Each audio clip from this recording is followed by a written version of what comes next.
نحمده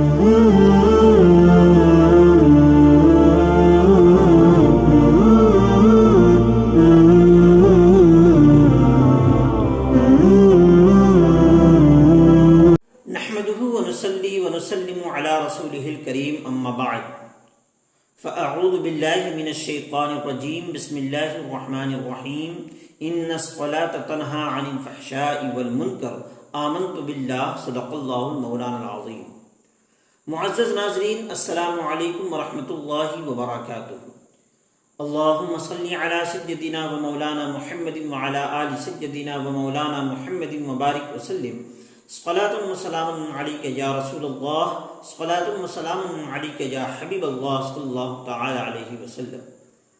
محترم ناظرین، بحمدہ تعالی و بتوفیق الہی، آج ہماری گفتگو کا عنوان ہے نماز سے پہلے کھانا کھانا کیسا ہے۔ ہم سب جانتے ہیں کہ جو لوگ نماز کے عادی ہوتے ہیں، نماز کے پابند ہوتے ہیں، خاص کر وہ لوگ جو 5 وقتہ نماز کے پابند ہیں، وہ یہ پسند کرتے ہیں کہ پہلے وہ نماز سے فارغ ہو جائیں، اس کے بعد کھانا کھائیں، دوپہر کا کھانا ہو یا رات کا کھانا ہو۔ لیکن بہتر طریقہ کار کیا ہے اور کیا کرنا بہتر ہے؟ آئیے اس بات کو احادیث پاک کی روشنی میں ہم سمجھنے کی کوشش کرتے ہیں۔ جس حدیث کو ہم پیش کرنے جا رہے ہیں، اس حدیث کے راوی حضرت انس بن مالک رضی اللہ تعالی عنہ ہیں۔ آپ بیان فرماتے ہیں ان رسول اللہ صلی اللہ تعالی علیہ وسلم قال اذا وضع العشاء واقیمت الصلاة فابدؤوا بالعشاء۔ جب آپ سرکار دو عالم صلی اللہ علیہ وسلم نے ارشاد فرمایا کہ جب آپ کے سامنے رات کا کھانا رکھ دیا جائے اور اس حال میں رکھا جا رہا ہو کہ جب نماز کی اقامت کہی جا رہی ہو تو پہلے کھانا کھا لیں۔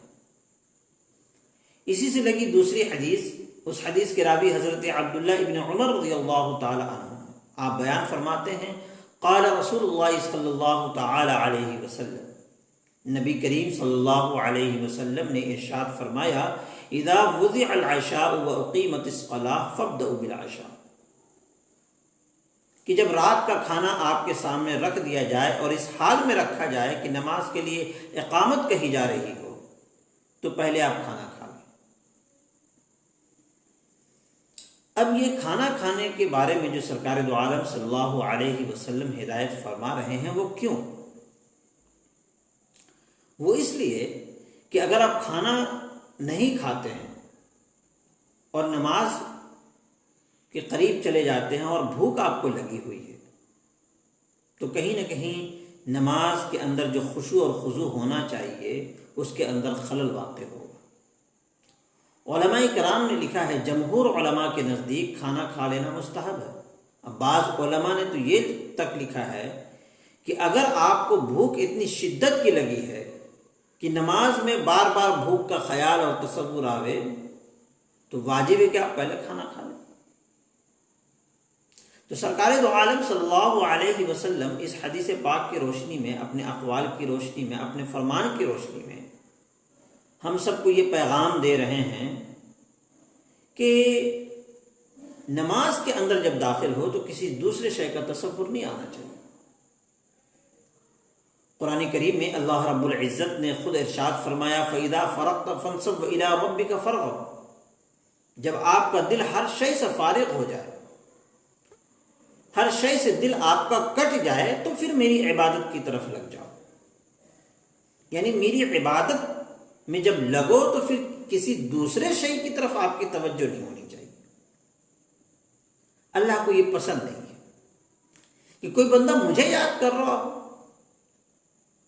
اپنے خالق کو یاد کر رہا ہو، اور پھر کسی دوسرے شے کا تصور اسے آ جائے، یہ اسے پسند نہیں ہے۔ اللہ چاہتا ہے کہ نماز ایسی ہو، عبادت ایسی ہو، بندگی ایسی ہو کہ میرے اور بندے کے درمیان کسی دوسرے شے کا تصور ہی نہ ہو۔ اور ظاہر سی بات ہے، جب ہم نماز پڑھ رہے ہیں اور نماز کی حالت میں ہم کو بھوک کا احساس ہو گیا، رکوع کریں یا قیام کی حالت میں رہیں یا سجدے کی حالت میں رہیں، بھوک کی شدت ہے، بھوک کا احساس ہے، تو ظاہر سی بات ہے تعدیل ارکان میں فرق آئے گا۔ ہم نماز جلدی پڑھنے کی کوشش کریں گے، یعنی جس سے ہم محبت کا دعویٰ کرتے ہیں اس کی بارگاہ سے ہم جلدی چھٹی لینے کی کوشش کر رہے ہیں۔ اللہ کو یہ پسند نہیں ہے۔ اللہ فرماتا ہے کہ جب میری بارگاہ میں آؤ تو ہر چیز سے کٹ کے آؤ، ہر خیالات کو چھوڑ کر کے آؤ، ہر تصور کو چھوڑ کر کے آؤ، ہر شے کو چھوڑ کر کے آؤ، صرف میرے بن کر رہنے کے لیے آؤ میری بارگاہ میں۔ جب میری بارگاہ میں آ جاؤ تو صرف میرے ہو کر رہو۔ اسی لیے سرکار دو عالم صلی اللہ علیہ وسلم نے فرمایا کہ اگر بھوک لگی ہے اور کھانا آ جائے، ایک تو یہ ہوا کہ کھانا ابھی بننے میں ابھی ٹائم ہے، وقت ہے، تو آپ انتظار کر رہے ہیں اور آپ کو لگ رہا ہے کہ نماز کا وقت چلا جائے گا، تو بہتر ہے کہ نماز پڑھ لیں، کھانا بعد میں کھا لیں۔ لیکن اگر آپ کے پاس وقت بھی باقی ہے اور بھوک بھی لگی ہوئی ہے تو پہلے کھانا کھا لیں پھر نماز پڑھیں۔ لیکن اگر بھوک نہیں لگی ہے، بھوک کا احساس نہیں ہے، تو پھر نماز پڑھنے میں کسی طریقے کا کوئی حرج نہیں ہے، کوئی پرابلم نہیں ہے، نہ اس میں خشوع و خضوع کا مسئلہ آتا ہے،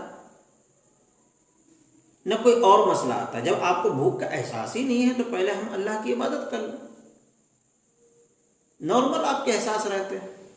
لیکن اگر بھوک کا احساس ہے اور آپ کو لگتا ہے کہ ہم نماز میں داخل ہوں گے تو بار بار ہمارا ذہن بھوک اور کھانے کی طرف جائے، تو بہتر یہ ہے کہ ہم پہلے ہم کھانا کھا لیں، اس کے بعد پھر ہم نماز کی طرف جائیں۔ اللہ رب العزت کی بارگاہ میں دعا گو ہوں کہ مولا تبارک و تعالی اپنے حبیب پاک صلی اللہ علیہ وسلم کی اس فرمان کے مطابق ہم سب کو زندگی گزارنے کی سچی توفیق عطا فرمائے، کہنے سننے سے زیادہ عمل کرنے کی سچی توفیق عطا فرمائے۔ وما توفیقی الا باللہ، لا الہ الا اللہ، محمد رسول اللہ صلی اللہ تعالی علیہ وسلم، وما علینا الا البلاغ۔ السلام علیکم ورحمۃ اللہ وبرکاتہ۔